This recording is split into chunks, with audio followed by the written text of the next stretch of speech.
वही राम बोला जो गांव में भ्रमण करते थे इधर उधर, माँ के पश्चात तो पालन पोषण करना कोई रहा नहीं। गांव में कहीं कुछ मिल जाता तो खा लेते, नहीं मिलता तो नहीं भी पाते, शरीर दुर्बल था। लेकिन जब अब कुछ दिनों से माँ भगवती प्रसाद पवा रही थी तो राम बोला का शरीर हष्ट पुष्ट होगा, ओजस्वी परम तेजवंत हो गए राम बोला।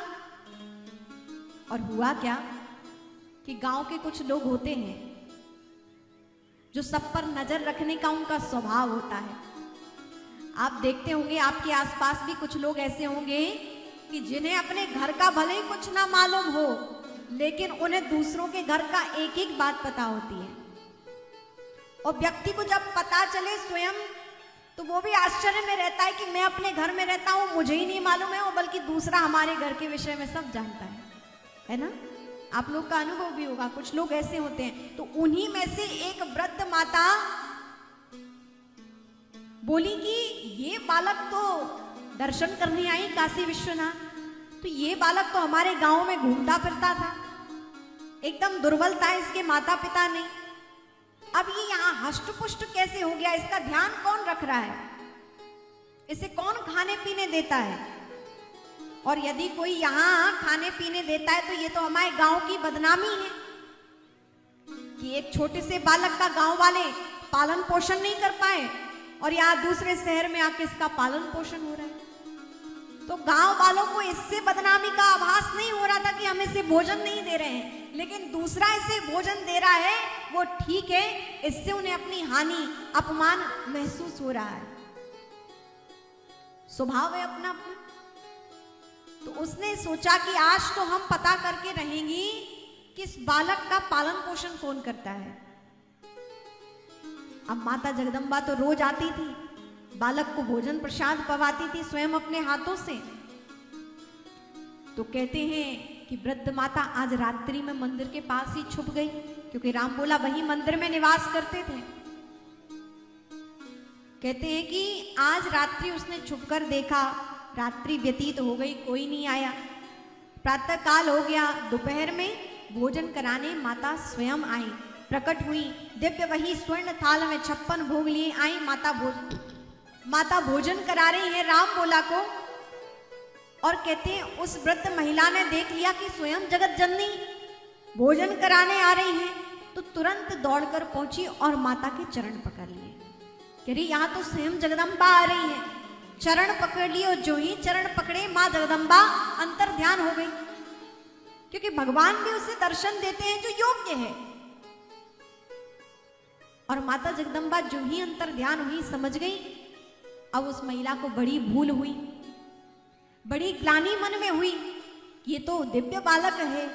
गांव में जाकर बताया कि वो कोई साधारण बालक नहीं था, वह तो दिव्य बालक था जिसे स्वयं जगदम्बा दर्शन दे रही हैं। इस प्रकार छोटे से राम बालक राम बोला की ख्याति उनके गांव में हुई कि स्वयं जगदम्बा ने उन्हें दर्शन दिए हैं। लेकिन अब माता जगदम्बा को चिंता ये हुई कि मैं जाती हूं तो कोई ना कोई, आज ये वृद्ध महिला मुझे देखने आ गई, कभी ना कभी कोई और आता ही रहेगा।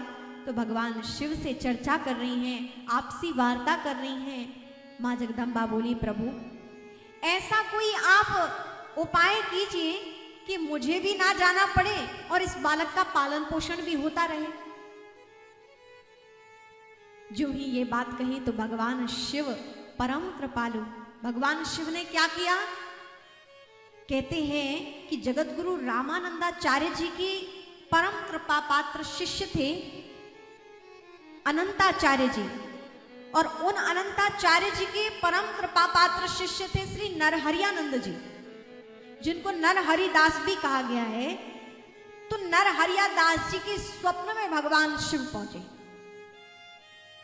आराम से अपनी कुटिया में शयन कर रहे थे। भगवान शिव उनके स्वप्न में जाकर उन्हें स्वप्न दिया, कहा कि हे नरहरियानंद जी, हम आपकी सेवा चाहते हैं। नरहरियानंद जी ने जो ही देखा कि भगवान शिव हमारी कुटिया में, तुरंत खड़े हुए प्रणाम किया, हे भगवान आदेश कीजिए, हम तो आपकी सेवा में सदैव समर्पित हैं। आज हमारा जीवन धन्य हुआ कि आप स्वयं हमारी कुटिया में पधारे भगवान। ये जीवन प्राप्त करना, पृथ्वी पर मेरा जीवन होना आज धन्य हो गया, मेरा सार्थक हुआ जीवन प्रभु। कहिए हम क्या सेवा करें, क्या क्या है भगवान।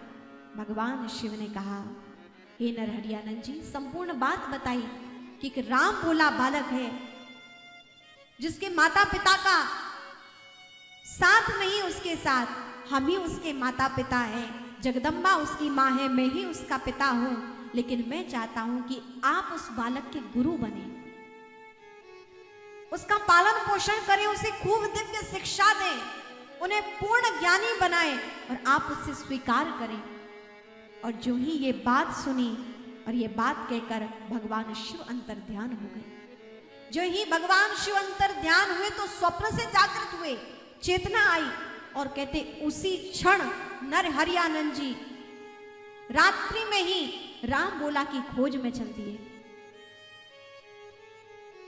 अब जरा सोचिए कितना धन्य होगा वो जीव, कितना धन्य होगा वो शिष्य जिसकी खोज में स्वयं गुरु जा रहे हैं। हम सब कैसे हैं कि हम गुरु की खोज करते हैं, लेकिन वो धन्य है जिसकी खोज स्वयं गुरु कर रहे हैं। कमी कहां है कि हम गुरु खोजने जाते हैं लेकिन शिष्य नहीं बनते हैं। शिष्य बनना अत्यंत कठिन है। शिष्य के बहुत से गुण हैं। वास्तव में यदि परम गुरु की प्राप्ति होती है तो शिष्य को भी परम शिष्य बनने का वह संपूर्ण गुण उसमें होना चाहिए। शिष्य की शिष्यता उसमें आनी चाहिए और जिस क्षण उसमें वह पात्रता आ जाती है शिष्य में, तो गुरु उसे अपना संपूर्ण ज्ञान प्रदान कर देते हैं। लेकिन हम में कमी है कि हम पूर्ण रूपेण जब शिष्य नहीं बन पाते हैं तो गुरु की पूर्ण कृपा भी हमें नहीं मिल पाती। गुरु की यदि पूर्ण कृपा प्राप्त करनी है तो गुरुदेव के परम पूर्ण संपूर्ण पात्रताओं के साथ गुरु के शरणापन्न होना पड़ेगा। लेकिन लोग यदि मन में प्रश्न हो कि हम में तो ये सब भाव नहीं, तो क्या हम गुरु की कृपा प्राप्त नहीं कर सकते? नहीं कर सकते हैं। प्रारंभ तो करना ही चाहिए। गुरु की कृपा से ही उस मनुष्य में वो सारी श्रेष्ठताएं धीरे धीरे आती जाती हैं। करत करत अभ्यास के जड़मति हो तो सुजान।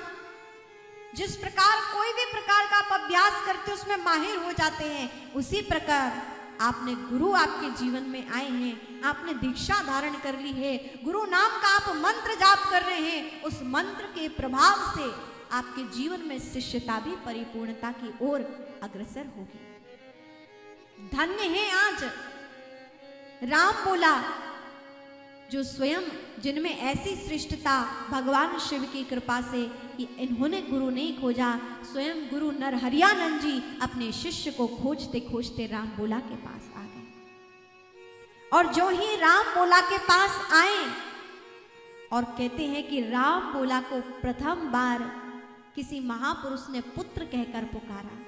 नरहरियानंद जी ने कहा पुत्र वत्स। और जो ही ये श्रवण किया, दिव्य महापुरुषों के चरणों के दर्शन किए, जो ही उनके दर्शन किए, मानो राम बोला के अंदर हृदय परिवर्तन होने लगा, मानो स्वयं साक्षात भगवान शिव के ही दर्शन हो रहे हैं। शरणापन्न हो गए। राम बोला चरणों में गिर पड़े, हे गुरुदेव, हे संत भगवान, आज आपके दर्शन हो रहे हैं। और नरहरियानंद जी ने उठाया राम बोला को हृदय से लगा लिया। नरहरियानंद जी भी परम प्रसन्न हो रहे थे। क्यों? क्योंकि नरहरियानंद जी भी सोच रहे हैं कि ये बालक कोई साधारण तो नहीं होगा, जिसकी चिंता भगवान शिव को हुई और भगवान मेरे स्वप्न में आकर कह रहे हैं कि जाओ आप उस बालक का ध्यान रखो, तो ये कोई साधारण बालक तो नहीं होगा जिसकी सिफारिश लेकर स्वयं भगवान शिव आए हो। ये कोई साधारण तो नहीं है। और हृदय से लगा लिया नरहरियानंद जी ने बालक राम बोला को।